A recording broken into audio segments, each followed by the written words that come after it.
Ne passe pas, ô Sauveur, entends le cri du cœur.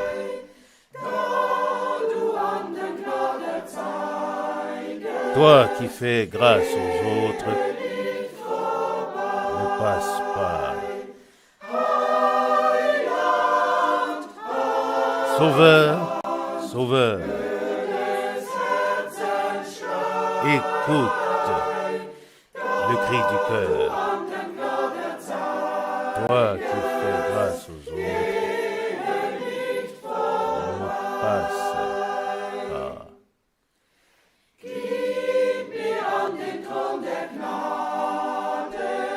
Donne-moi au trône de la grâce le repos de ma douleur. Voici, ici, je m'agenouille profondément dans la repentance. Console donc mon cœur. Sauveur, Sauveur, entends le cri du cœur. Toi qui fais grâce aux autres, ne passe pas.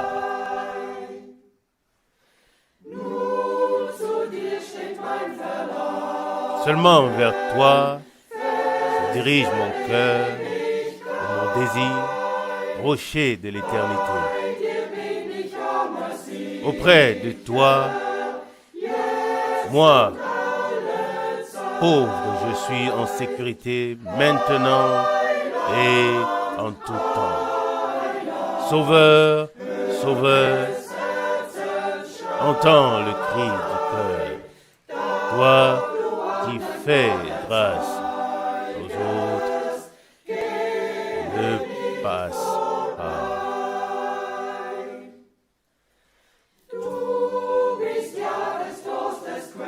Tu es en effet la source de consolation. Tu ramènes le pécheur à la maison. Sois la paix de mon cœur. Deviens tout pour moi. Sauveur, Sauveur, entends le cri du cœur. Toi qui fais grâce aux autres, ne passe pas.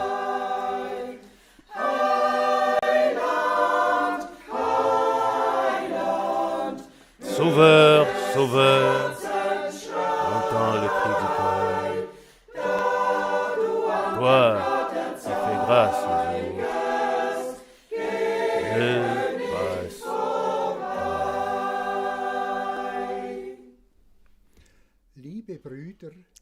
Chers frères, chères sœurs, je vous salue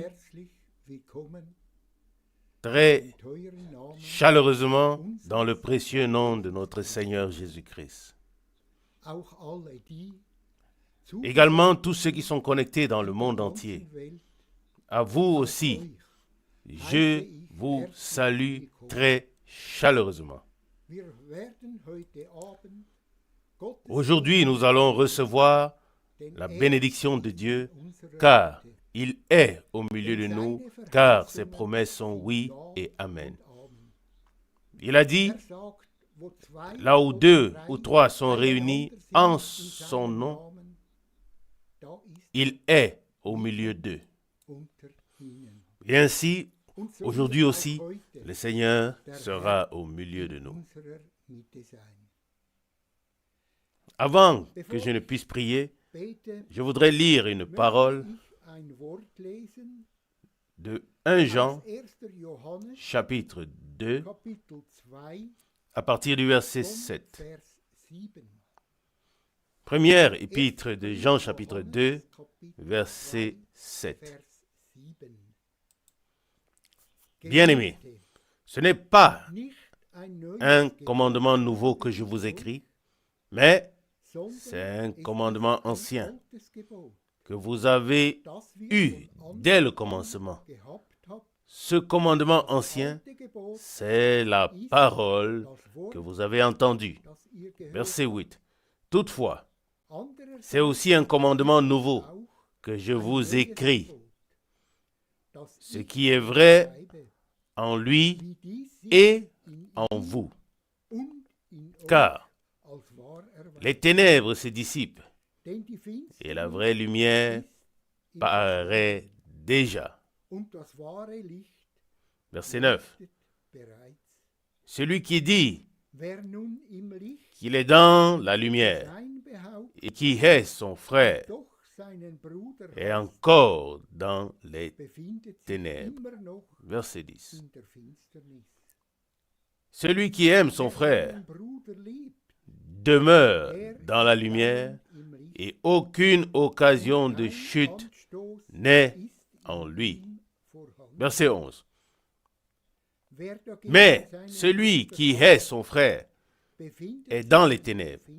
Il marche dans les ténèbres et il ne sait pas où il va parce que les ténèbres ont aveuglé ses yeux. Verset 12. Je vous écris,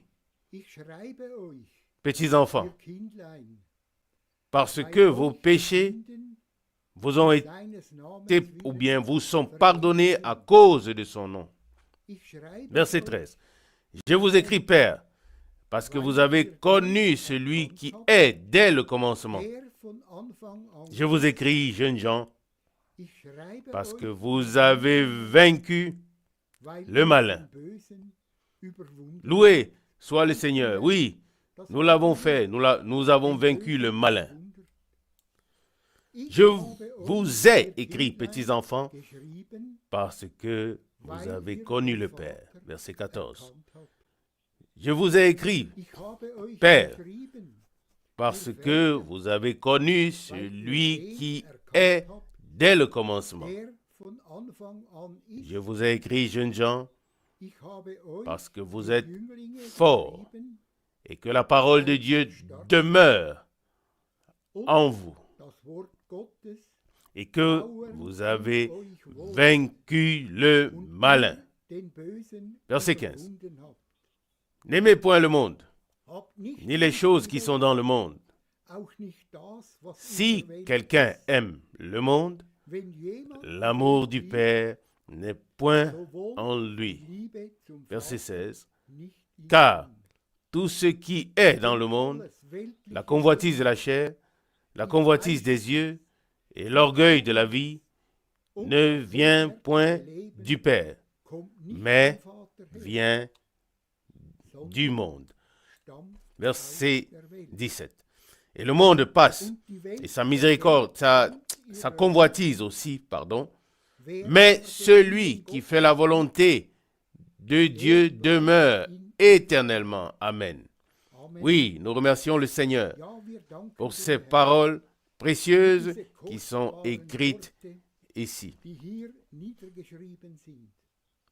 Verset 14. Et la parole de Dieu demeure en vous, et vous avez vaincu le malin. Oui, nous avons vaincu le malin, et nous sommes enfants de Dieu. Nous sommes héritiers de Dieu, et nous remercions le Seigneur pour l'amour, pour tout le bien qu'il a fait pour nous jusqu'à ce jour. Il est amour, il est vérité, et pour cela, fidèle Seigneur, à toi soit la louange, l'honneur et la reconnaissance. Nous voulons prier ensemble. Fidèle Seigneur, nous te remercions. Nous louons et glorifions ton merveilleux nom. Seigneur Jésus, tu as promis que tu seras au milieu de nous. Et cette promesse est oui et amen. Nous te remercions de ce que aujourd'hui tu nous parleras, de ce que tu peux ouvrir nos cœurs semer la semence afin qu'elle porte du fruit dans nos cœurs. Fidèle Seigneur, passe dans les rangs et touche chacun, fidèle Seigneur. Et je te remercie de ce que tu sois présent.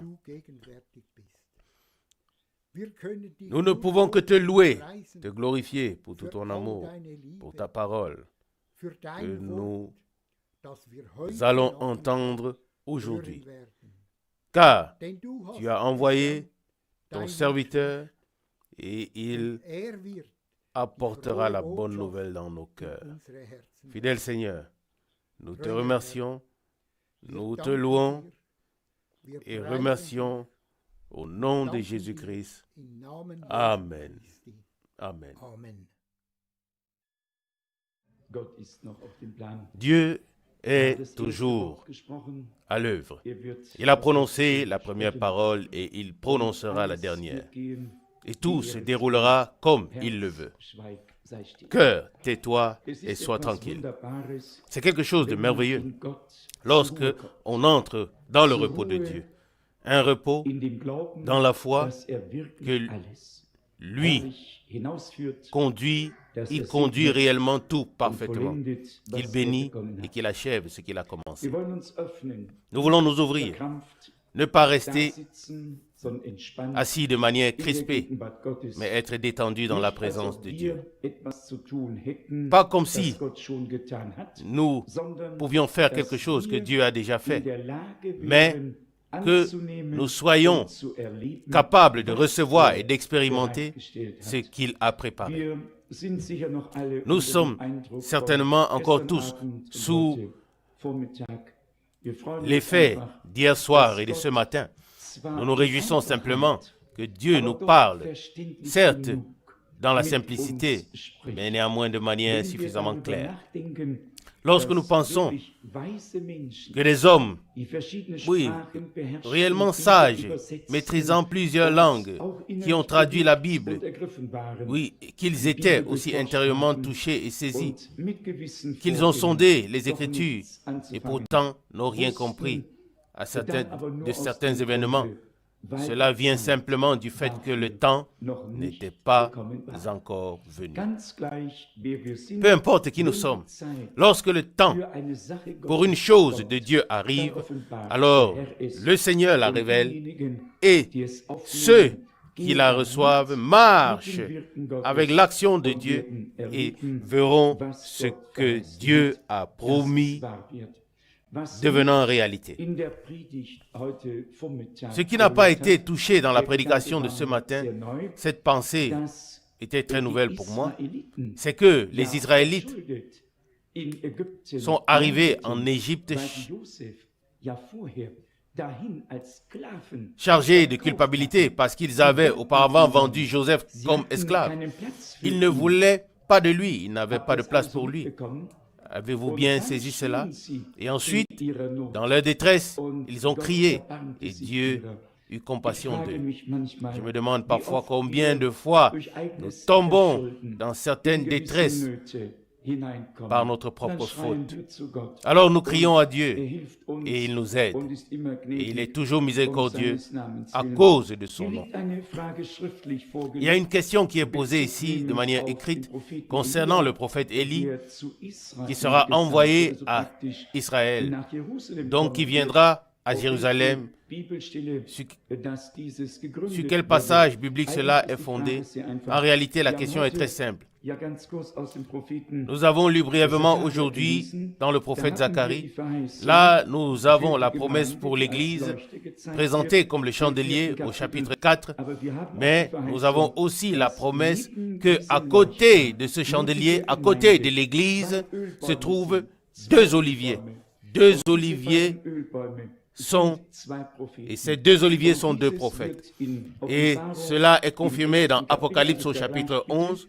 Comparez donc Zacharie chapitre 4, peut-être à partir du verset 8 jusqu'à la fin. Je lis maintenant seulement le verset 11. Zacharie 4, verset 11. Je pris la parole et je lui dis, que signifient ces deux chandeliers?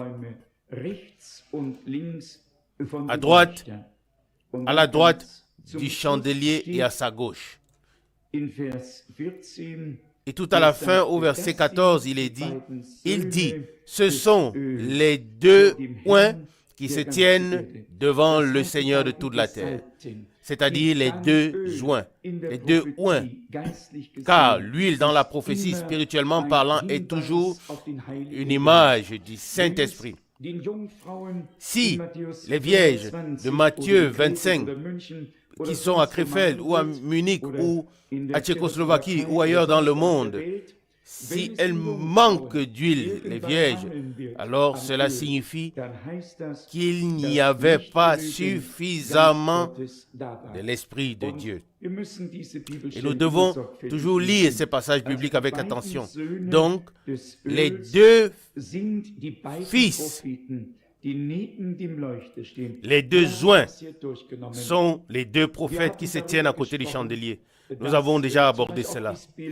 Nous avons parlé du fait que cette image, le chandelier avec les deux oliviers à côté, montre que si ceci représente la fin du chandelier, si vous regardez ici, alors les deux oliviers se tiennent en dehors du chandelier. Cela signifie qu'ils n'apparaissent pas pendant le temps de l'Église, mais seulement après, lorsque le nombre complet de l'Église est entré, lorsque l'enlèvement a eu lieu.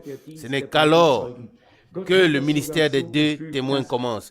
Dieu l'a même exprimé par des images terrestres compréhensibles pour nous, afin que nous puissions le situer exactement de manière biblique. Apocalypse chapitre 11, comme déjà mentionné, nous est tous bien connu. Les deux témoins apparaîtront et prophétiseront pendant 3 ans et demi à Jérusalem. Et quiconque lit ce chapitre dans Apocalypse chapitre 11 et tout ce qui se passe ne peut s'empêcher de penser au ministère de Moïse et au ministère d'Élie. Et ce sont précisément ces deux prophètes, Moïse et Élie, qui sont apparus sur la montagne de transfiguration et ont parlé avec Jésus de son départ qu'il devait accomplir à Jérusalem, ou de son action qu'il devait accomplir à Jérusalem. Tout s'accorde donc parfaitement, et c'est parfois les Juifs qui attendent aussi cela. C'est les Juifs qui attendent cela. Avant de continuer la traduction, je voudrais lire encore 2 ou 3 passages, en particulier concernant le ministère du Seigneur, que nous devons poursuivre en tant qu'Église. C'est-à-dire que Dieu lui-même poursuit son œuvre à travers l'Église. L'Église est son corps et Christ est la tête. Nous, en tant que les membres, nous devons poursuivre ce ministère, c'est-à-dire à travers nous. Dans Matthieu chapitre 9, au verset 38, il est écrit, Jésus parcourait toutes les villes et les villages, enseignant dans les synagogues, prêchant la bonne nouvelle du royaume et guérissant toute maladie et toute infirmité. Celui qui lit avant constatera que le Seigneur a mis la foi au centre de la chose. Il est dit au verset 29, ça devrait être 29, verset 28, « Croyez-vous que je puisse faire cela? » « Oui, Seigneur, lui répondirent-ils. Alors, il leur toucha les yeux en disant qu'il vous soit fait selon votre foi. » Uniquement dans ces versets, nous avons différentes manières de prier pour les malades. Au verset 33, toujours dans Matthieu 9, nous lisons, « Le démon ayant été chassé, le muet parla. » Avant, il a été dit qu'un possédé lui fut amené. Il existe différentes sortes de maladies et avant de prier, il faut discerner de quelle maladie il s'agit afin de prier de manière précise. Et là, la parole du Seigneur est déterminante et doit être prononcée. Il est écrit dans Matthieu au chapitre 8, versets 16 et 17. Matthieu 8, versets 16 et 17. Le soir, on amena auprès de Jésus plusieurs démoniaques.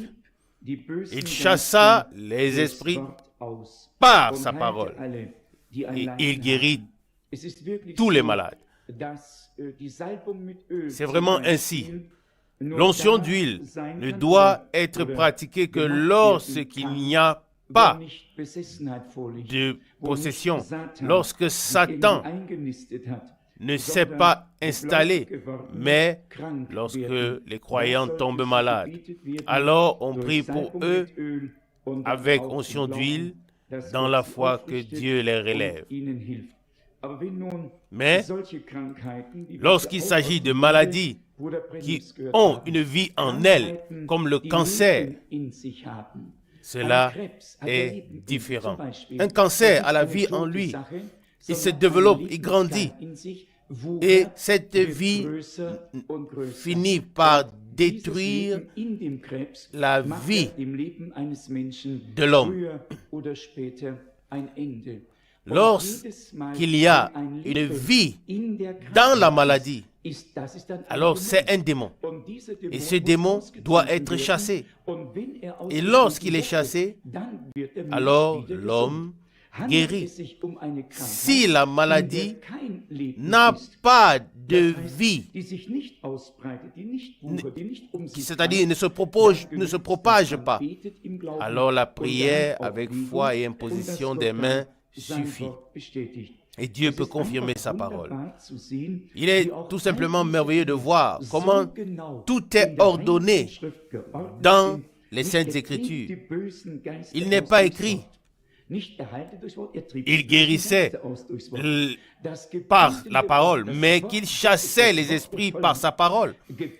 La parole d'autorité commande aux esprits et ils doivent obéir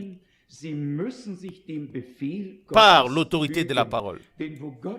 Car là où Dieu parle, tout doit se soumettre et obéir, peu importe qui c'est et ce que c'est. Encore un passage glorieux dans 1 Pierre, qui déjà hier soir m'est venu en pensée. 1 Pierre chapitre 1, à partir du verset 22. 1 Pierre chapitre 2, verset 22. Lui qui n'a point commis de péché et dans la bouche duquel il ne s'est point trouvé de fraude, lui qui injuriait ne rendait point d'injure, maltraité ne faisait point de menace, mais s'en remettait à celui qui juge justement. Maintenant vient le verset 24. Lui qui a porté lui-même nos péchés en son corps sur la croix, afin que, mort au péché, nous vivions pour la justice. Lui, par les meurtrissures duquel vous avez été guéris. C'est tout simplement merveilleux de voir, même ici, comment Pierre, dans le Nouveau Testament, reprend la parole du prophète Ésaïe au chapitre 53 et la souligne à nouveau de cette manière. Croyons de toute conviction que tout a été accompli à Golgotha.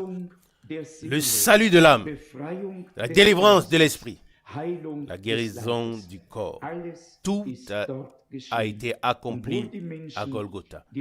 Heureux l'homme qui peut s'approprier toute la rédemption par la foi et l'expérimenter. Expérimenter que Dieu confirme sa parole comme vraie en nous. Nous qui sommes maintenant un peu avancés en âge et qui avons nos petits mots, cela n'a rien à voir avec cela.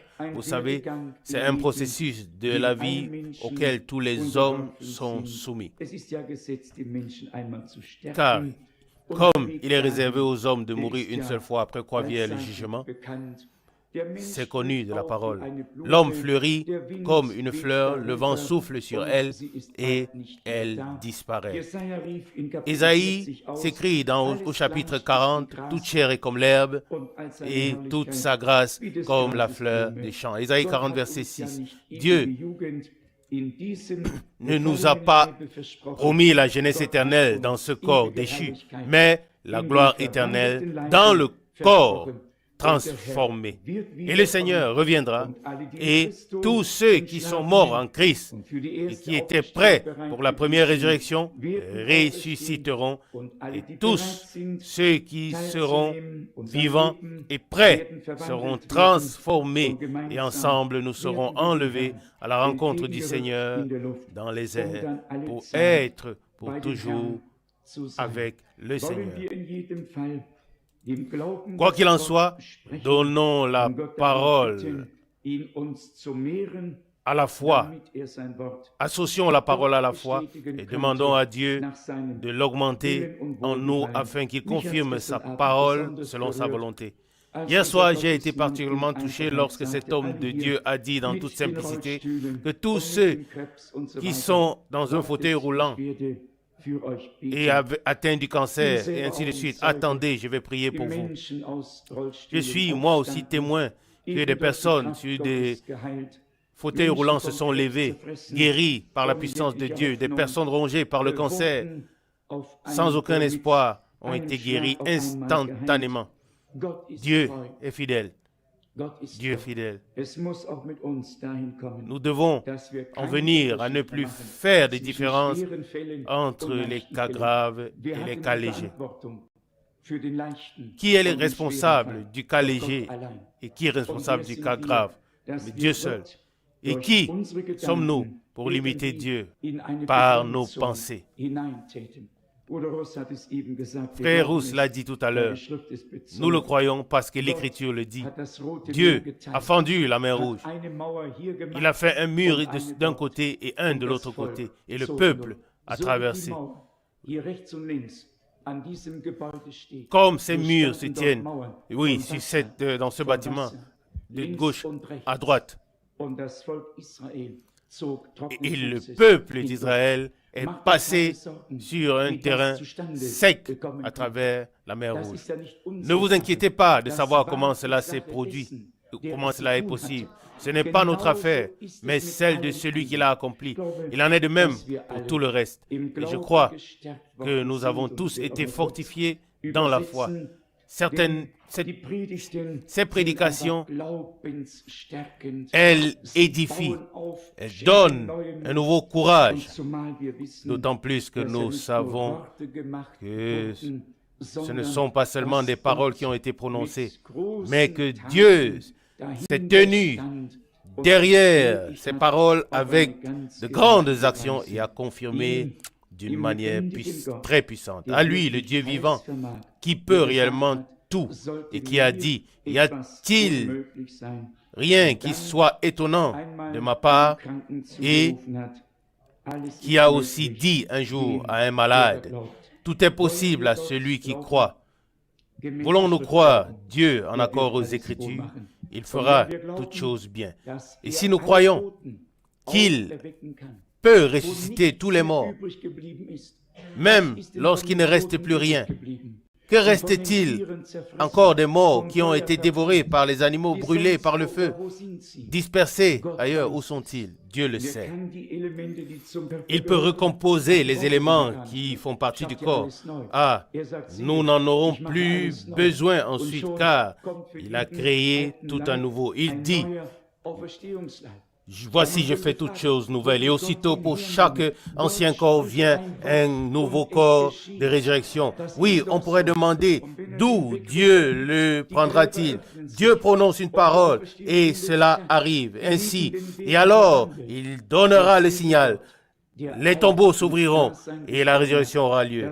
Les vivants seront transformés. De même, le même Dieu qui a tout appelé à l'existence, l'univers tout entier, qui a dit que la lumière soit et la lumière fut. Amen. La lumière fut, c'est accompli. Il appela la lumière jour et les ténèbres nuit. C'est ainsi que cela est désigné encore aujourd'hui. Oui, notre Dieu est un Dieu fidèle, le Dieu juste. Il ne laissera confus aucun de ceux qui mettent leur confiance en lui. Pas même nous. Loué soit son nom. Chantons simplement un chœur. À toi, agneau de Dieu, sois honneur. Merci. À toi, agneau de Dieu, sois l'honneur. Ton sacrifice est accompli. De notre faute et de notre péché, tu nous as affranchis. Nous sommes un peuple de sacrificateurs, des rois dans ton royaume. Nulle part un nom sur la terre n'est égal au tien, Seigneur. À cette époque, Ramsès grandissait en Égypte et sa puissance s'accroissait. L'homme naturel, Ramsès, grandissait et maintenant l'Antichrist grandit. Il augmente dans la politique. Il est déjà représenté dans la Maison Blanche. Dans la religion, tout est confus. Les dirigeants des dénominations, pratiquement chaque assemblée ou église appartient déjà à la fédération des églises. Voyez, la chose grandit. Et ils s'unissent tous. Et c'est ainsi qu'ils vont y parvenir. Qu'est-ce que c'est? Une puissance se forme comme la première puissance. Et ensuite, la persécution viendra sur tous ceux qui ne s'unissent pas à eux. Alors viendra le boycott. Voyez-vous? Vous dites, alors je me déciderai. Non, la décision c'est maintenant. Voyez-vous? Ramsès grandissait. Souvenez-vous que pendant que Ramsès grandissait et augmentait en puissance, Dieu avait Moïse dans le désert. Dieu l'avait là et lui grandissait aussi. Voyez-vous, il y avait un système politique, mais Dieu avait un système spirituel par le prophète. Et il descendit et dit, je t'envoie. Les deux grandissent ensemble. C'est-à-dire que les deux grandissent. Et un jour, nous le verrons. Le temps est proche pour la confirmation finale ou la confrontation finale. Le naturel est un signal ou une image du spirituel. Regardez l'Église maintenant. Tout reçoit une puissance. Et ici, voici aussi le Saint-Esprit descend et manifeste sa puissance là et aussi ici. Voyez-vous, sortez des dénominations, loin des Amoréens, hors de l'esclavage. Soyez libres. Dieu avait Moïse, le prophète qui devait être. Il avait déjà prophétisé et prouvé qu'il avait raison, mais il devait passer par l'école du désert, caché du reste du monde. Mais il fut formé ainsi dans le désert. L'ennemi proposera toujours tout. Il aura toujours beaucoup d'offres. Et l'incrédulité ou les incrédules les accepteront. L'ennemi agit par intellect. Maintenant, souvenez-vous, ne l'oubliez pas, il n'y a que deux puissances. L'une est la puissance spirituelle, la puissance du Saint-Esprit, et l'autre est la puissance de Satan par la puissance intellectuelle. Car c'est précisément ainsi qu'il est entré dans le jardin d'Éden. Par la raison, pour amener Ève à croire une conception intellectuelle contrairement à la parole. Voyez-vous, j'espère que vous le comprenez. Il en a toujours été ainsi. Là, c'était ainsi en Égypte. Là, la puissance intellectuelle représentée en Ramsès et ainsi ensuite la puissance spirituelle dans celui que Dieu avait destiné. Voyez-vous, et qu'en est-il de l'Église? Elle est là où elle était au commencement. Voyez-vous, beaucoup de choses ont lieu. Partout, les chefs religieux, mais qui ne se soucient pas de ce que la Bible dit. Ils ont leur propre système. Ils suivent ce que dit leur Église. Et voyez-vous, et même on dit, je crois que c'est écrit ainsi, mais nous faisons quand même autrement. Certainement, ils ont l'apparence de la piété, mais renie ce qui en fait la force. Remarquez-vous pourquoi je veux que cela soit enregistré sur bande. L'heure est venue. La vérité doit être connue. La sortie est là. Voyez-vous, la chose intellectuelle était parfaite. Alors, et elle l'est à nouveau maintenant. Mais c'est entièrement l'inspiration de Satan dans l'intellectuel. Et il monte sur le trône, Ramsès. Et vous savez qu'il a été élevé avec Moïse. Voyez-vous, comme un frère pour Moïse. Il a pris la place de l'intellectuel, comme Joseph, face à ses frères. Et qu'est-ce qu'ils ont fait avec Joseph? Ils l'ont écarté. Et ils ne voulaient pas la parole. Et ont rejeté la parole avec lui et par lui. Et ont ensuite gardé leur propre tradition. Oh Dieu, que les gens puissent le voir. Comment puis-je encore le rendre plus clair par les Écritures et par l'inspiration du Saint-Esprit? Nous sommes ici. Ah, vous dites, si le pape disait ceci ou cela, ou tel évêque, n'avez-vous pas compris que Dieu a pris un homme du désert, un homme venant du désert et non un dignitaire quelconque? Voyez-vous, Dieu traite avec des individus, pas avec des groupes, mais avec chacun individuellement. Dieu fait aussi des préparatifs. S'il peut seulement trouver un homme, il l'a essayé dans chaque âge. Un homme dans les jours de Noé, un homme dans les jours d'Élie, un homme dans les jours de Jean-Baptiste. Seulement un homme, il n'avait pas besoin de plus. Dans les jours des juges, il a essayé d'en obtenir un, Samson. Il lui a donné une grande puissance, mais il l'a vendu à une femme. Il fut aveugle. C'est écrit dans le livre de Juges. Voyez-vous, c'était ainsi à l'époque. Voyez-vous, Dieu cherche un homme sur qui poser sa main, qui dit la vérité, qui soit sans crainte et ne fasse aucun compromis. Un homme entièrement consacré à lui, par qui la parole est démontrée vivante. Je crois qu'il prépare une telle personne. Celui qui croit la Bible doit le croire, certainement. Quelqu'un qui dit la vérité. Nous constatons, après tout ce temps de formation, oui, l'ennemi propose quelque chose, et cela dans une disposition intellectuelle. On s'assied et on argumente. Et on m'a dit récemment, y a-t-il, oui, il y a quelques jours seulement, cet homme me parlait, il travaillait dans le même domaine ou dans le même travail, et il me dit, tu es d'origine irlandaise, n'est-ce pas? J'ai dit, oui, je suis un peu attristé, mais je le suis. Je suis un peu attristé par ça, mais je le suis. Et il me dit, alors tu devrais être catholique. Les Irlandais le sont tous. Oui, j'ai dit, si cela doit être ainsi, alors je le suis. Originellement catholique. Je suis ce que l'Église était au commencement. Si elle était catholique, alors je le suis aussi. C'est-à-dire l'Église à la Pentecôte. Mais où est l'Église aujourd'hui? On a organisé la première Église catholique et ensuite on a continué à organiser. Et où est-ce que cela a mené?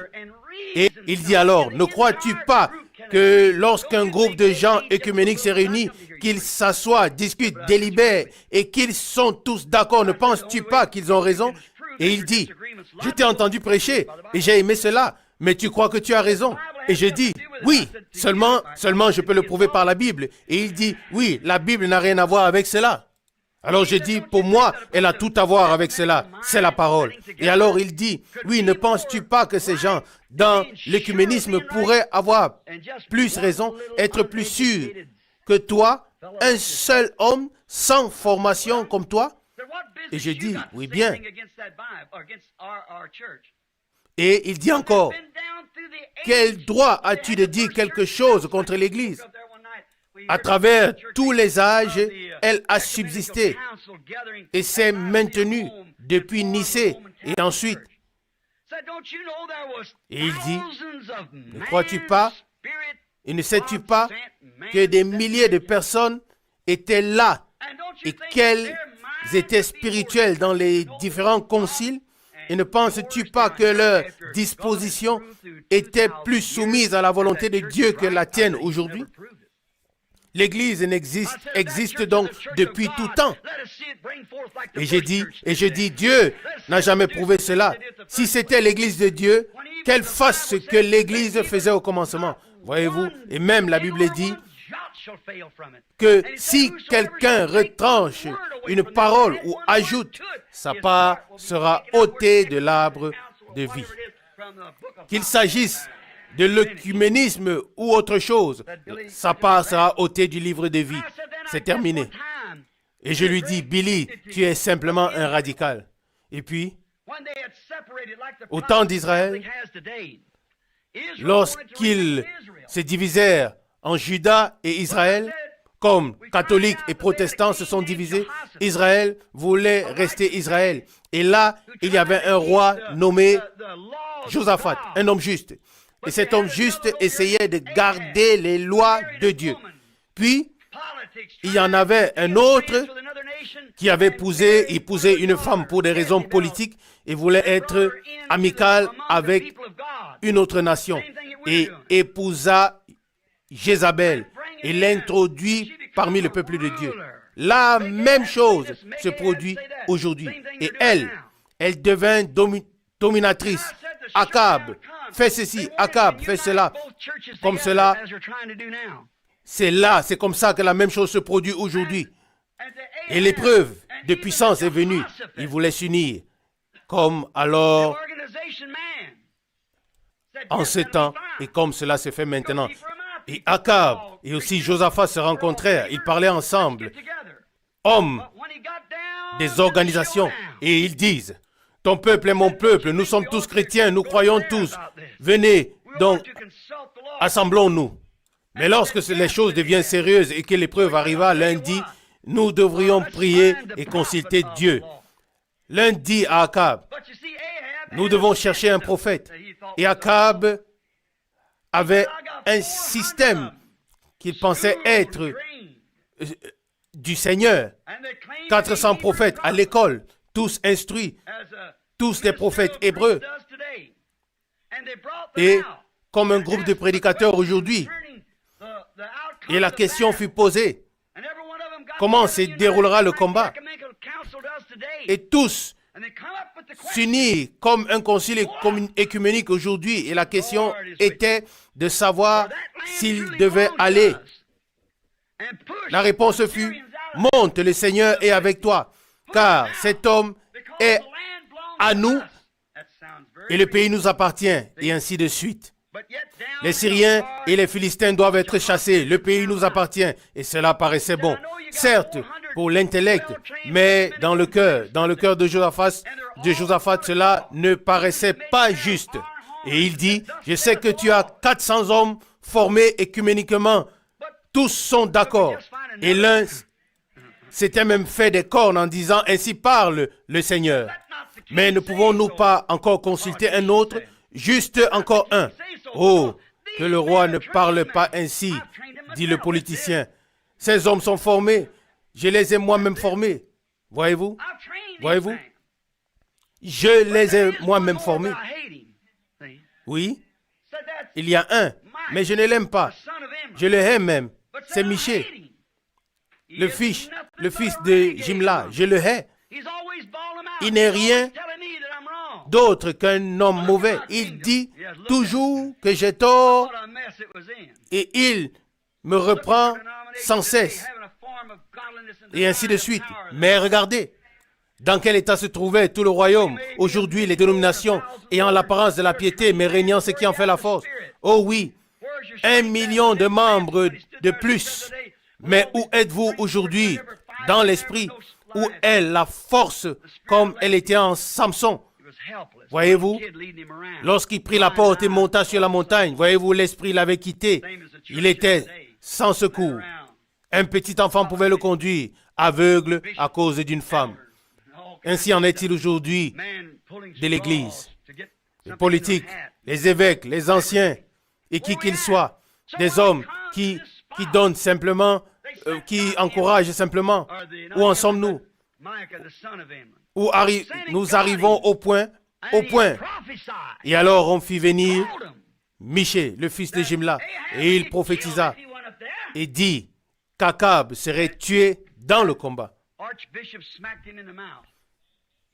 Et l'archevêque, là, le président, le frappa au visage et demanda « Où est passé l'esprit lorsqu'il m'a quitté ?» Et on dit « Mets cet homme, il a dit, mettez cet homme en prison. Donnez-lui seulement du pain et de l'eau et gardez-le en vie. Quand je reviendrai, je m'occuperai de lui. » Et ce prophète de Dieu savait qu'il avait raison. Et il a dit, si tu reviens, Dieu n'a pas parlé ou ne m'a pas parlé. Il était un prophète. Son esprit et sa vision étaient exactement en accord avec ce que le prophète Élie avait déjà vu auparavant. Et il est dit, si tu reviens, c'est que Dieu ne m'a pas parlé. Voyez-vous?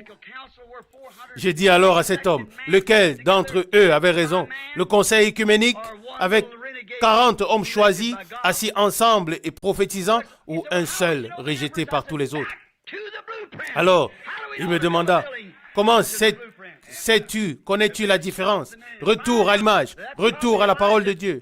Voyez-vous, ils auraient dû s'arrêter et constater que le prophète Élie avait prononcé cette malédiction et que les chiens lécheraient le sang de Jézabel. Comment pouvez-vous bénir ce que Dieu a maudit? Sortez de la chose, séparez-vous et venez en Christ. Reconnaissez, remarquez, le nouveau roi qui s'élève en Égypte, qui ne connaissait pas Joseph. Qu'en était-il de lui? Il fit tuer les enfants. Écoutez-moi bien. Le même diable, sous une autre forme de royauté, a voulu tuer le Fils engendré de Dieu. Comme l'autre fois lorsque les enfants furent tués. Le diable est très rusé et il sait comment nuire à une chose avant qu'elle ne commence réellement. Et la seule chose qu'il peut faire, ou bien la seule chose que vous puissiez faire, c'est vous confier en Christ, vous humilier et lui laisser faire toutes choses. Pas par une puissance intellectuelle. Il est le berger. Ce ne sont pas les brebis qui doivent repousser le loup. C'est le berger qui éloigne le loup. Mais les brebis doivent demeurer auprès du berger afin qu'il puisse veiller sur eux. Voyez-vous, demeurer en Christ, et Christ est la parole. C'est le lieu de sécurité. Remarquez maintenant le diable sous forme d'un Ramsès, d'un roi. D'abord, il a fait tuer les enfants, et c'était la mort naturelle. Et dès que le Fils de Dieu naquit, vous connaissez son voyage en Égypte et son retour d'Égypte, et ensuite, Rome établit son siège. Et qu'est-ce qui s'est passé? Les enfants furent tués en ce temps. Le diable, dans le système romain, voulait s'assurer de tuer le Fils de Dieu en faisant tuer les enfants. Aujourd'hui, il fait la même chose. Oui, et on dit que c'est spirituel et c'est religieux. Ils disent qu'ils sont chrétiens ou que c'est le christianisme. Et vous voyez comment protestants et catholiques se marient entre eux. Mais les enfants doivent presque toujours être élevés de manière catholique. Et c'est ainsi que la puissance est brisée. Là, vous voyez le diable assis sur cette colline, portant la triple couronne, très intellectuellement. Oui, la semence du serpent et ses enfants. Voyez-vous, la même technique intellectuelle est utilisée. Dans les deux autres cas aussi, on a tué les enfants. Maintenant, 2 fois. Remarquez, 2 et 3. D'abord, les enfants tués par la mort naturelle. Et maintenant, la dernière fois, il veut tuer les enfants spirituellement. Oui, on se marie ensemble. Daniel n'a-t-il pas dit qu'ils briseront la puissance en mêlant la semence afin de briser d'autres puissances et de se soumettre? Dans Daniel 2, verset 43, voyez-vous? Il suffit d'ajouter le cardinal après le président et alors on peut prendre l'argent, payer les dettes de l'Amérique et l'Église est prête à prendre le contrôle. Voyez-vous, nous vivons maintenant et nous ne pouvons pas payer notre dette extérieure. Il faudrait 40 ans à partir de maintenant pour payer les dettes actuelles avec les impôts qui entrent. Voyez-vous où tout cela va? C'est ainsi que cela se produit. Oui, on se marie, les uns les filles, les autres les fils, mais les enfants deviennent catholiques et tout est tué spirituellement. Et n'est-il pas écrit dans l'Apocalypse qu'il la jettera sur le lit et qu'il fera mourir ses enfants d'une mort spirituelle? Voyez-vous, cela correspond exactement, sinon ce ne serait pas la parole. Voyez-vous, cela doit traverser toute la Bible comme un fil. Dieu a préparé son serviteur pour la tâche, pour l'œuvre, de sorte qu'ils ne l'ont pas vu en dehors de leur plan. Avez-vous compris? En dehors de leur système organisationnel, Dieu a formé un homme préparé pour un but précis. Il pouvait se marier, avoir sa femme, avoir ses enfants, tout. Oui, par exemple, Gershom, et ainsi de suite. Il a mené une belle vie, mais Dieu le préparait continuellement. L'ennemi de Dieu dans le naturel, en ce temps, a fait ce qui se fait maintenant dans le spirituel. Voyez-vous, cela se déroule de nouveau parallèlement. Dieu prépare un homme spirituel pour aller en Égypte, comme en ce temps-là, pour accomplir la délivrance. Et Ramsès était un homme naturel pour tuer ensuite et unir les Égyptiens et tous afin qu'ils le servent. Et c'est pourquoi il est si difficile pour l'esprit humain de comprendre la chose et aussi d'argumenter contre des choses aussi formées. Voyez-vous, cela va toujours selon l'intellect chez nous ou chez eux et ils ne voient pas du tout le spirituel. Par exemple, lorsqu'on pense au film des 10 commandements et comment il est fait, je ne crois pas qu'il faille aller au cinéma. Mais je dois dire honnêtement que celui qui l'a vu est impressionné. Mais qu'est-ce que c'est? Qu'est-ce que c'est? Ce n'est qu'une chose présentée. Je n'y vais pas. Mais c'était une projection en plein air. Et je l'ai quand même vu. Parce qu'on m'avait dit que je dois le voir une fois. Très bien représenté. Mais voyez-vous, le stratagème du diable, comment il est rusé et comment il a fait tuer les enfants, toujours par des pensées intellectuelles. Et on me disait que cela correspondait à la réflexion. Cela semblait raisonnable. Mais voyez-vous, Dieu pendant ce temps préparait son homme. D'un côté Ramsès, de l'autre côté l'homme de Dieu. Voyez-vous la différence entre la puissance intellectuelle et la puissance spirituelle.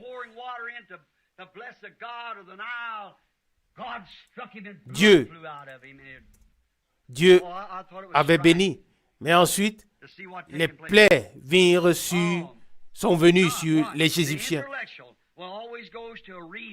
Et vous voyez ce qui s'est passé. Maintenant, faites attention. Intellectuellement, ils réfléchissent avec la raison. Ils ne peuvent pas voir le côté spirituel parce qu'ils abordent les choses intellectuellement. D'autres, à d'autres temps, ont pu le voir. Non, ils ne pouvaient pas le voir en ce temps-là. Pas au jour d'Élie. Ils pensaient cet homme serait un prophète, un homme avec une barbe sauvage et ainsi de suite. Et cela serait un prophète. Et ont-ils pensé? De même que Paul avait dit, je ne suis pas venu avec une supériorité de langage ou une sagesse humaine, mais avec une démonstration d'esprit et de puissance, afin que votre foi soit fondée non sur la sagesse des hommes, mais sur la puissance de Dieu, selon 2 Corinthiens 1, 1 Corinthiens 2, versets 1 à 5. Voyez-vous, parfois je parle ainsi, afin que tous comprennent. Si je dis maintenant qu'Élie n'était pas un prêtre bien habillé, mais un homme grossièrement vêtu, aujourd'hui, si l'on voit un homme vêtu ainsi, on pense qu'il est saint. Oui, un turban sur sa tête et un vêtement autour de lui, et on pense qu'il est saint. Mais ce n'est pas ça. Mais Dieu ne regarde pas à l'apparence, Dieu regarde au cœur. Voyez-vous? Pas ce que nous voyons. Et c'est ce qu'ils essaient de faire aujourd'hui. L'œil doit voir quelque chose. L'œil est l'entrée dans l'âme, voyez-vous. Mais l'esprit est l'œil dans l'œil. Voyez-vous, un homme se tenait là. Une barbe pendante, un manteau de peau de brebis, une ceinture de cuir, peut-être pieds nus, les bras très maigres, la barbe blanche flottant au vent, un bâton courbé dans la main. Mais l'œil spirituel pouvait déjà voir que la puissance de Dieu descendait. Pas ce que l'intellect voit, mais ce que l'œil spirituel voit. Voyez-vous? Que voit l'œil spirituel aujourd'hui? Toute la splendeur dans l'église. Le maire vient. Oui, les notables viennent. Voyez-vous? Mais ils ne voient pas la puissance du Saint-Esprit qui descend. Là où les morts sont ressuscités, les malades guéris, la puissance de Dieu manifestée. Voyez-vous, les autres regardent Hollywood. Et aujourd'hui, on dit, ah, madame telle et telle appartient à l'église. Elle a coupé ses cheveux, elle s'est maquillée et ainsi de suite. Et tous l'imitent. Mais qu'en est-il d'imiter ceux qui montent au ciel? Voyez-vous, Dieu ne peut pas soutenir ceux qui ne soient pas conformes à sa parole. Il devrait d'abord régner sa parole. Et Dieu ne peut pas régner sa parole. Toute chose qu'il fait, il le fait en accord avec sa parole. Car le ciel et la terre passeront, mais une femme aux cheveux coupés ou une femme portant des vêtements d'homme ne peut pas subsister devant Dieu. Il dit littéralement, c'est une abomination devant Dieu. Excusez-moi. Voyez-vous, l'œil spirituel voit. Et ils ne vivent pas seulement ici. Ils se procurent de la vie ou ils se préoccupent de la vie à venir. Voyez-vous, remarquez, Dieu l'a fait et les hommes ne l'ont pas vu. Les pensées terrestres continuent à argumenter. Mais Dieu appelle maintenant à une sortie spirituelle, comme alors une sortie naturelle de son peuple, comme en ce temps la sortie naturelle de son peuple a eu lieu. Ainsi, il appelle aujourd'hui à sortir spirituellement. Qui? Ses élus. Uniquement ses élus. L'Égypte ne pouvait pas voir qu'Israël avait raison. Le sang de l'agneau était appliqué sur les linteaux et ainsi de suite. Et Dieu agissait par le prophète. Et cet homme se tenait là, a pris le bâton et a parlé. Et ce qu'il a dit arriva. Des miracles se produisent. Et voyez-vous, la plaie vint sur les Égyptiens. Et il devait attendre jusqu'à ce que cela arrive. Après un certain temps, cela arriva. Et Dieu confirma sa parole. C'était Dieu, la parole de Dieu qui avait été prononcée. Même la création se produisit par la parole. Oui. En ce temps, l'intellectuel Ramsès était contre la chose. Il était un homme religieux, mais contre l'esprit du Dieu vivant. Et la pensée naturelle ne voyait que Ramsès, mais la pensée spirituelle voyait la promesse et attendait l'accomplissement. Et si Josué et Caleb, voyez-vous, pouvaient dire, nous sommes bien capables de prendre le pays. Voyez-vous, ils disaient, peu importe la taille des ennemis. Les autres disaient tous, non, nous ne pouvons pas le faire. Nous sommes comme des sauterelles à leurs yeux. Et ils disaient, Dieu Mais Josué et Caleb disaient, Dieu est plus que capable de le faire. Dieu leur avait donné le pays. La pensée naturelle ne peut pas le saisir. C'est la pensée spirituelle qui les saisit. Je vous pose une question. Pourquoi les Égyptiens ne voyaient pas la chose? Parce qu'ils n'étaient pas élus. Dieu dit à Abraham, avant que cela n'arrive, oh écoute, Église endormie, Dieu dit à Abraham, avant que cela n'arrive, ta postérité séjournera en Égypte pendant 400 ans et ensuite je les ferai sortir de ma main puissante. Genèse 15, verset 13. Voyez-vous, ils étaient élus pour le voir. Il s'agit de l'élection. Israël était élu pour voir le signe de Dieu. Et ils ont été conduits hors d'Égypte. Les incrédules ont péri. Voyez-vous, aujourd'hui, Dieu appelle ses élus. La semence spirituelle d'Abraham qui se tient dans la foi à la parole de Dieu. Ne voyez-vous pas une semence spirituelle aujourd'hui? Il ne regarde pas à l'église intellectuelle, il regarde à la parole. Ils ont été appelés à sortir des dénominations et entrer dans la présence de Jésus-Christ.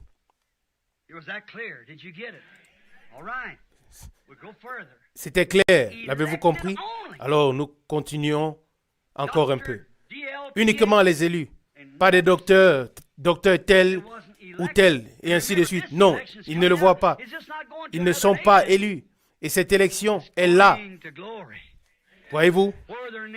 Et aujourd'hui, il ne s'agit pas d'aller dans un autre pays comme autrefois. Aujourd'hui, il s'agit d'entrer dans la gloire. Voyez-vous? Autrefois, le sang de l'agneau était appliqué sur les linteaux des portes avant qu'il ne sorte. Et maintenant, c'est l'agneau de Dieu. L'agneau qui a été immolé pour racheter ceux dont les noms ont été écrits dans le livre de vie de l'agneau avant la fondation du monde. Prédestinés avant la fondation du monde. Sortez du milieu d'eux, dit le Saint-Esprit, pour ces derniers jours. Ne touchez pas à ce qui est impur. Je serai pour vous un père et vous serez pour moi des fils et des filles. Selon 2 Corinthiens 6, versets 17-18. Israël a pris garde et il savait que Dieu avait déjà envoyé ses prophètes et il les croyait. Ils ont pu les voir. Et maintenant, le signe intellectuel. Ils s'appuient sur leurs organisations, sur leur credo, comme Balaam autrefois, lorsqu'il vint autrefois où Israël était. Israël n'était pas une nation, Israël était un peuple. Ils allaient d'un endroit à l'autre et ils étaient coupables. Et Moab, son frère, l'intellectuel, l'homme organisé, monta sur la montagne avec le prophète ou l'évêque, qui que ce soit. Il bâtit l'autel, il plaça les sacrifices, mais ne vit pas ce qui se passait, à savoir la colonne de feu et le rocher frappé avec Israël. Les intellectuels ne le voient pas. Ils ne voient pas le rocher frappé. L'évêque lui-même ne l'a pas vu. Il ne voyait pas la puissance du Saint-Esprit. Les cris de joie du roi dans le camp. Ainsi en est-il aujourd'hui. Dieu appelle ses élus. Ils sont maintenant élus. Ils sont élus, pourquoi? Pour la résurrection. Et quel signe leur est donné? Le signe de la résurrection. Autrefois, un signe de délivrance, afin qu'ils soient délivrés de l'esclavage. Un signe de la puissance. Que des miracles, des prodiges se produisaient. Mais maintenant, il montre la puissance de la résurrection comme Fils de Dieu, qui est ressuscité et a vaincu la mort, le séjour des morts et le diable. Et il fait des choses qu'il a faites et qu'il a promises, et des signes de résurrection. Et il appelle un peuple spirituel hors de l'Égypte spirituelle et de Babylone. Saisissez-le maintenant, comprenez-le maintenant, je vous en prie. Il a fait par le même système qu'au commencement. Le même. Les yeux des incrédules aveugles, mais les yeux des croyants ouverts. La politique là, du côté intellectuel, aussi dans les églises et dans les nations, tout s'y trouve. Et d'un autre côté, un dessein spirituel caché. Et Dieu a pris un homme dans le désert et l'a formé et le ramena. Et la chose arriva, le peuple fut délivré. Voyez-vous de quoi je parle? Dieu ne peut pas changer son programme. Il est Dieu. Il ne traitera pas avec un groupe. Il ne l'a jamais fait. Il traitera avec un individu. Il l'a fait, il le fera. Même dans Malachie, il l'a promis. C'était sa promesse. Ce qu'il était, ce qu'il est et ce qu'il fera. Nous y sommes.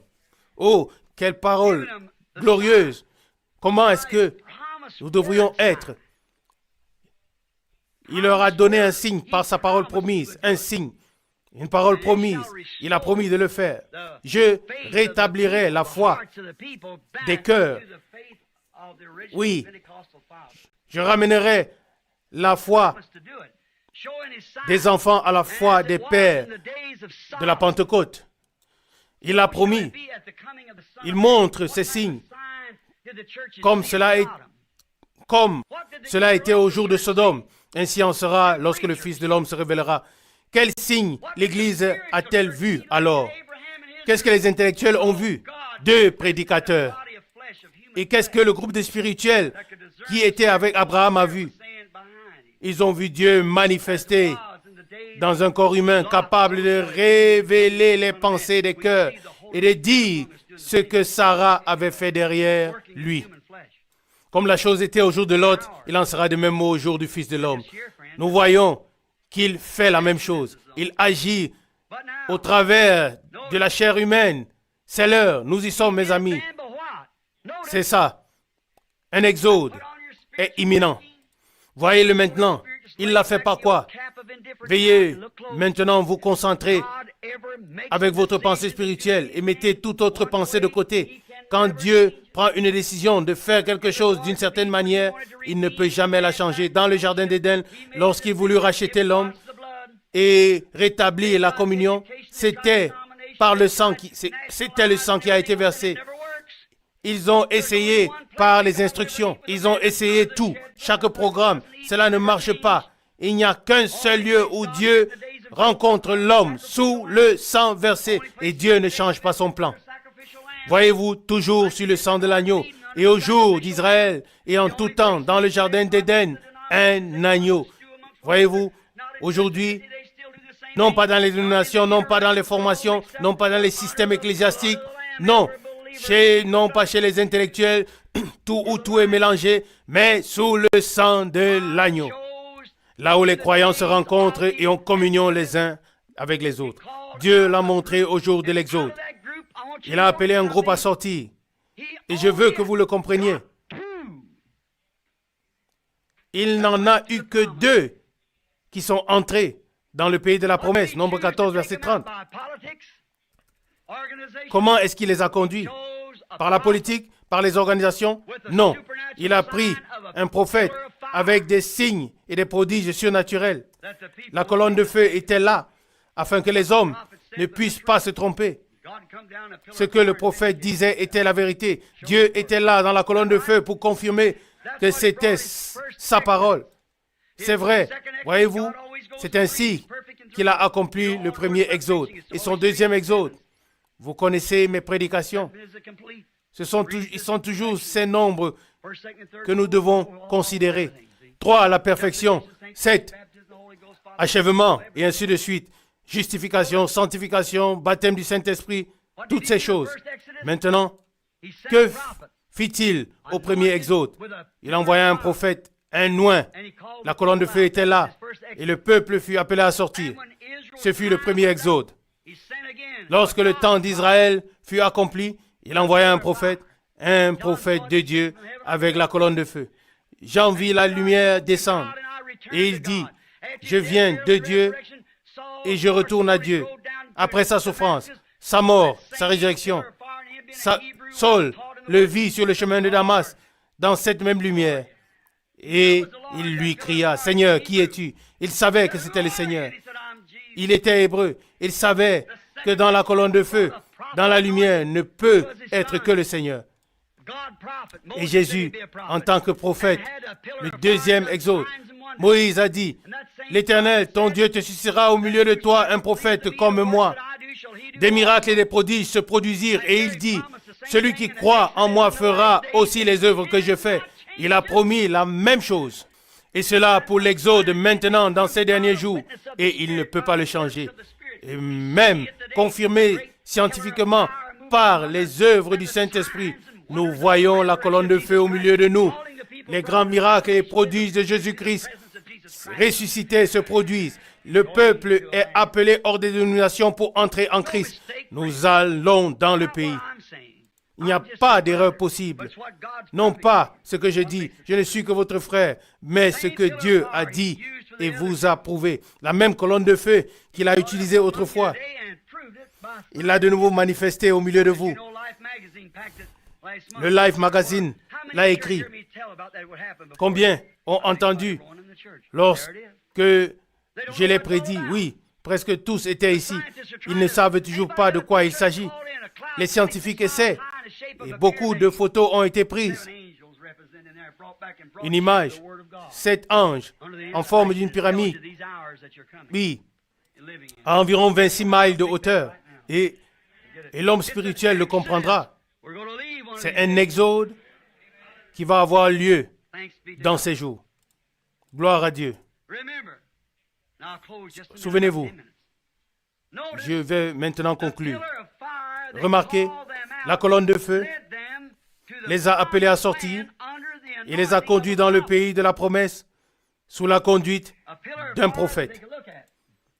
La colonne de feu était là, ils l'ont vue. Elle les conduisait dans le pays de la promesse avec le prophète oint. Et ils l'ont toujours rejeté et rejeté. Je sais que nous aurons un baptême. J'ai encore 6 autres pages notées. Je dois m'arrêter maintenant. Veuillez y prêter attention. Nous sommes dans le temps de l'appel à sortir. Sortez de Babylone, dit l'ange. Sortez de la confusion de Babylone. Les méthodistes ont-ils raison? Les baptistes ont-ils raison? Sortez de tout. Dieu a raison. Que toute parole d'homme soit reconnue comme mensonge et Dieu seul soit reconnu comme vrai. Sortez donc. La même colonne de feu s'est inclinée. La même onction, le même esprit conduit le peuple de Dieu dans le pays de la promesse. Oui, appelé à sortir et être introduit.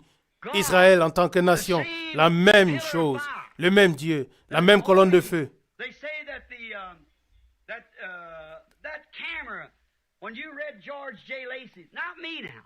Elle a été saisie par la caméra. Vous savez, Dr. George J. Lacey, c'est lui qui a examiné, oui, cette photo, le chef de la police criminelle, dans le service des empreintes et des documents. Et vous avez lu son expertise et des dizaines de milliers de personnes l'ont vu de leurs propres yeux. Des gens sont sortis des bâtiments, ils ont regardé comment cette lumière était dans le ciel. Et qu'a-t-il dit? La psychologie ne sera pas enregistrée par une caméra, pas une illusion optique. Non. Non, c'est pas une illusion optique. Non, cette caméra a enregistré à des centaines de miles de distance cette lumière, ce nuage. Et les prises avaient été faites à une telle distance et pourtant bien visibles. Des frères avaient eu des rêves et des révélations de la manière dont cela se produisait. Voyez-vous, et maintenant, les extrémités ont été rassemblées. Justification, baptême de l'esprit, tout. Aussi, dans la révélation des 7 sceaux, tout a été résumé. Voyez-vous, comme un rocher où tout cela a été tiré, des mystères. Va à Tucson. Cela a été dit avant que cela n'arrive au nord de Tucson. Lorsque la secousse est venue et que les montagnes tremblèrent, et au même moment, ce grand cercle était là, dans l'air, à environ 26 miles de hauteur. Et ils ne comprennent toujours pas aujourd'hui ce que c'était. la lumière devait venir au temps du soir. Vous trouverez sûrement le chemin vers la gloire si vous êtes élus. Alors, la parole tombera sur la semence. Voyez-vous? Et s'il y avait un cœur de pierre, cela ne produira rien. Mais si cela tombe sur un sol préparé, sur le sol de la foi, cela portera du fruit. Un chrétien se manifestera et portera le fruit de l'esprit. Remarquez maintenant comment Dieu l'a fait. La même colonne de feu qui a été confirmée. Oh, quelqu'un a demandé, ne veux-tu pas aller dire cela aux scientifiques? Non. Jésus a dit, ne donnez pas des choses saintes aux chiens. Je n'ai pas encore la direction, la conduite de l'esprit pour y aller. J'étais dans la ville lorsque le journal demandait qui pouvait donner des informations, mais je n'étais pas conduit à le faire. Je suis revenu ici. Très bien. Cela doit arriver. Et ce qui a été dit arrive. Le Seigneur a dit, j'ai parlé. Et ce que j'ai dit arrivera. Et avant que cela arrive, je l'annonce. Voyez-vous, la voix de Dieu vous appelle en ces jours. Je veux encore que vous remarquiez, la même colonne de feu conduit maintenant de nouveau le peuple vers le pays de la promesse. Et ensuite, dans le règne millénaire. Voyez-vous, dans le 6e sceau, il nous est dit comment la terre doit d'abord être purifiée avant le début du règne millénaire. Voyez-vous, la colonne de feu qui conduisit Israël hors de l'esclavage dans l'Exode vers la liberté. Cette même colonne de feu sous la conduite de Dieu, car Dieu est feu et la colonne de feu n'est qu'une onction qui vient ensuite sur le prophète. Et la colonne de feu se tient là comme témoin céleste que Moïse a été appelé.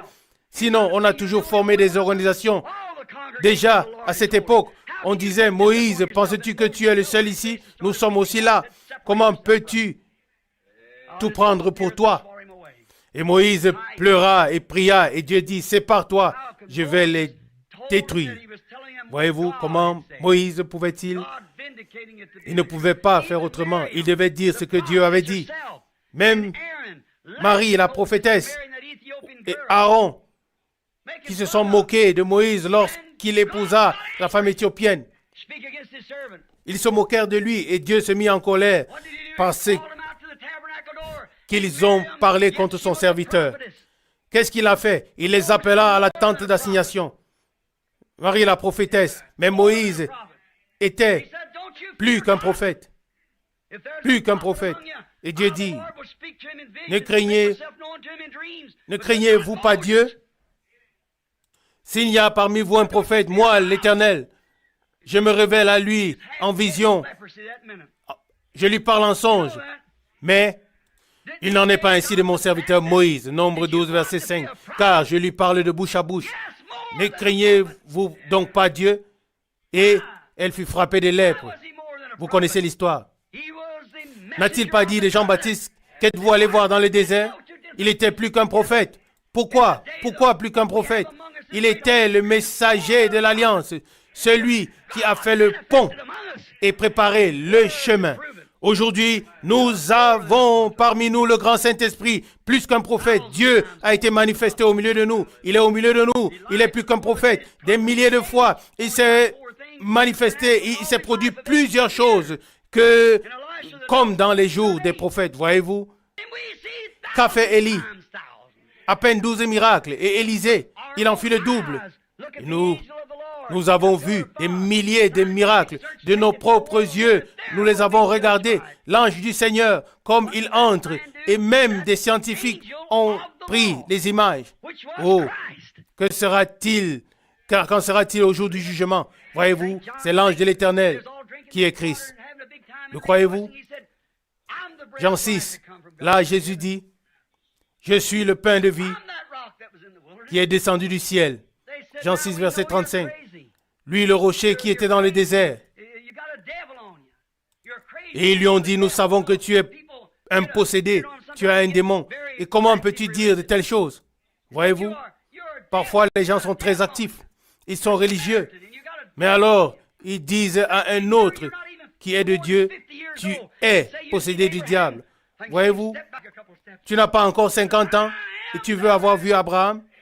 Et il dit, oui. Et il a dit, je suis. Avant qu'Abraham fût, je suis. Voyez-vous, c'est ce qu'il était, lui le même, qui était dans la colonne de feu. Il est mort. Il a été enseveli. Et il est ressuscité le troisième jour. Il dit, je viens de Dieu et je retourne à Dieu. Lorsque Pierre était en prison, la lumière entra, ouvrit la porte de fer et il sortit. Acte 12, verset 7. D'où est venue la colonne de feu et où est-ce qu'elle est partie? Voyez-vous, Moïse n'était pas la colonne de feu. Il était loin, sous la colonne de feu. Et la colonne de feu confirmait son message par des signes et des prodiges. Et la colonne de feu les conduisit dans le pays que Dieu leur avait promis, où lui-même deviendrait chair au milieu d'eux. Voyez-vous? Et voyez-vous, et pourtant ils ont murmuré, et ainsi de suite, critiqué ceci et cela. Mais cette fois, gloire à Dieu, la colonne de feu que nous voyons parmi nous nous conduira jusqu'à ce que nous soyons dans le royaume millénaire. Voyez-vous, après cet exode a lieu, après que cet exode ait lieu et que nous ayons, que nous soyons avec lui et nous vivrons éternellement avec lui. Toujours, pour toujours, il a prouvé la parole comme étant vraie. Nous sommes dans un exode. Nous allons maintenant terminer. Oh mes amis, mes frères, vous qui êtes présents et ceux qui écouteront cette bande, laissez-moi comme votre frère, comme citoyen du royaume de Dieu vous dire, sortez, oui, entrez dans cet exode, car tous ceux qui resteront porteront la marque de la bête. Sortez de Babylone, sortez de la confusion, sortez des systèmes et servez le Dieu vivant. Que ce grand ange de l'Alliance, Jésus-Christ, existant sous forme de Dieu, qui n'a point regardé comme une proie à arracher d'être égal à Dieu, mais qui s'est dépouillé lui-même et s'est manifesté et a accompli le premier et le second exode. C'est lui qui accomplit le troisième. Il les a autrefois conduits d'un pays naturel dans un autre pays naturel. Le second exode d'un état spirituel dans un autre état spirituel. Le baptême du Saint-Esprit. Et maintenant, il nous conduit par le baptême du Saint-Esprit dans le pays éternel de la promesse. La même colonne de feu, la même onction, tout est fait par le même. Celui qui fait tout de la même manière. Celui qui a commencé le premier et a annoncé le second et le troisième. Et nous le voyons maintenant s'accomplir. Sortez, sortez de ce chaos. Venez au Dieu vivant. Venez à la parole. Et la parole a été faite chair et a habité parmi nous. Il est maintenant en nous. Nous sommes chers. Sortez et servez le Dieu vivant. Nous concluons en inclinant nos têtes. Quelqu'un parle en langue.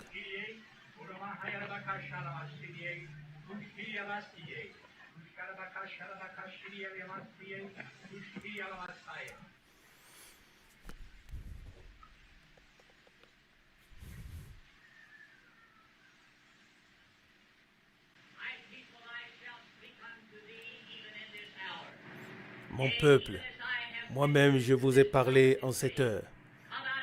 Vous avez entendu la voix du prophète en ces jours. Je vous l'ai dit, je suis le Dieu Tout-Puissant. Je suis venu. Je me révèle maintenant en ces jours.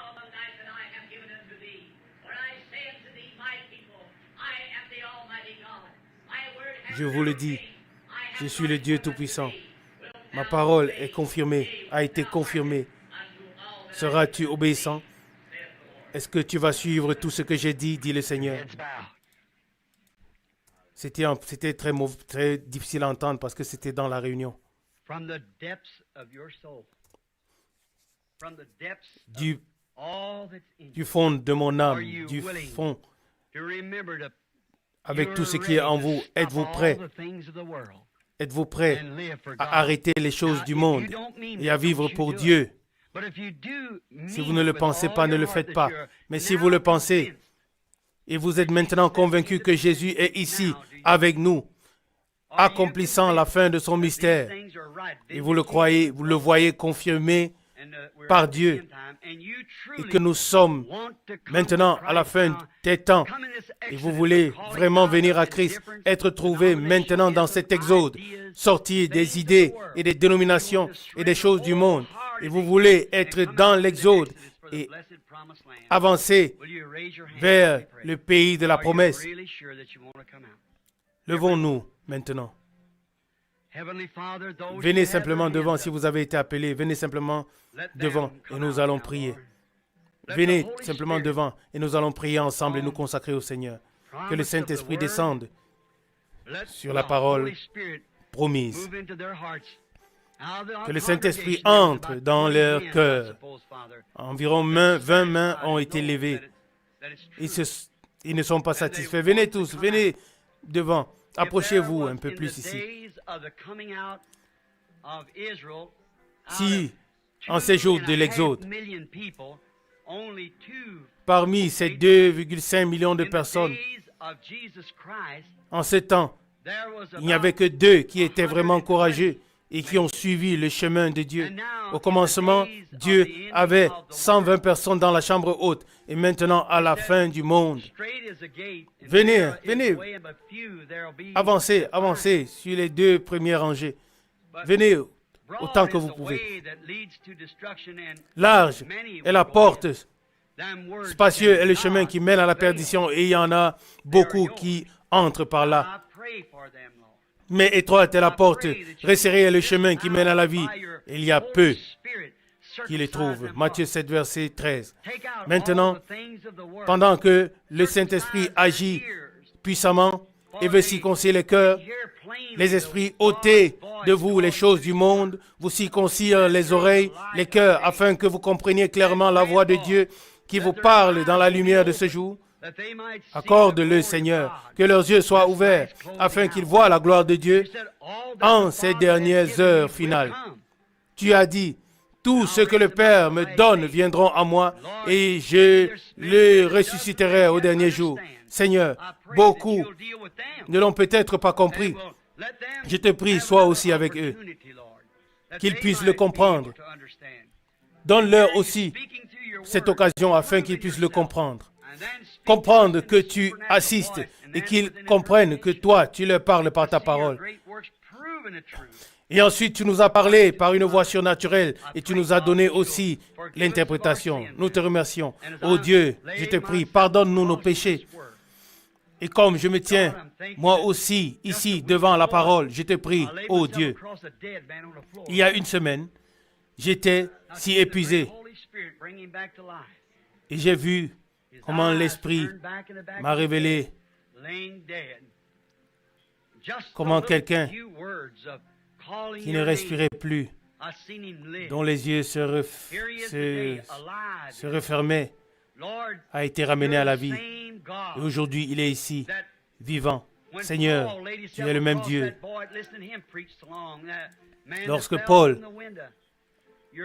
alla en ce temps vers le jeune homme qui était tombé de la fenêtre, tu es le même Dieu. Tu peux redonner la vie, Père. Si l'incrédule ne croit pas, nous croyons. Tu t'es manifesté au milieu de nous. Que la consécration de mon cœur et les pensées de mon esprit, ma force, que tout soit simplement fondu dans ta parole. Et que je me lève avec la parole, avec les hommes, pour aller à la rencontre du royaume de Dieu. Pardonne les péchés, guéris les maladies et fais de nous ta propriété dans ton royaume. Celui qui n'est pas baptisé par le Seigneur, qu'il se fasse baptiser. L'eau est prête, tout est prêt. Seigneur, le même évangile est prêché. Beaucoup ont cru et se sont fait baptiser. Voici les mouchoirs qui ont été bénis au nom du Seigneur, afin que les malades soient guéris, Oh, nos réunions sont longues, se prolongent, parce que l'heure est avancée, ô Seigneur. Seigneur, nous recevons ta parole, mon Dieu, car un froid viendra et les feuilles tomberont. Quand nous voyons dans la nature comment cela se produit, nous savons quelle saison il est. Père, maintenant je te prie, parle à tous. La Bible dit, tous ceux qui crurent furent baptisés. Et beaucoup sont peut-être ici qui ont cru et n'ont pas été baptisés. Qu'ils viennent, humbles, soumis, qu'ils soient morts au monde pour être ensevelis avec Christ et pouvoir mener une vie avec lui, une vie divine, avec l'aide du Saint-Esprit. Nous te les remettons dans ce but au nom de Jésus-Christ. Amen.